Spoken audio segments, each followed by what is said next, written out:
স্থান, মানে জান্নাত জাহান্নাম যত কিছু আল্লাহ তাআলা সৃষ্টি করেছেন সব কিছুর মধ্যে সবচেয়ে শ্রেষ্ঠ, সবচেয়ে সম্মানিত, সবচেয়ে মর্যাদাবান যাকে সৃষ্টি করেছেন তিনি হলেন রাসূল করিম সাল্লাল্লাহু আলাইহি ওয়াসাল্লাম।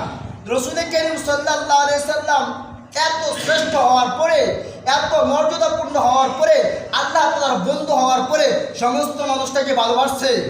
বাসে না।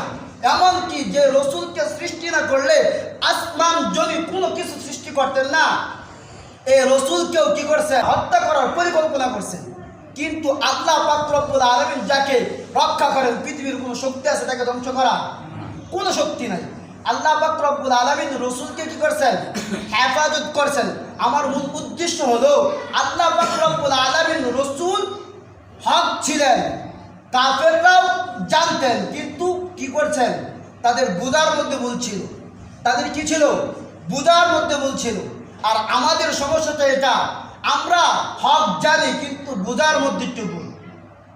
সঠিক কোনটা আমরা কিন্তু জানি, মুসলমান যারা তারা সঠিক বুঝে না, যেমন না, সঠিক বুঝে কিন্তু কি বুঝার মধ্যে ভুল করি।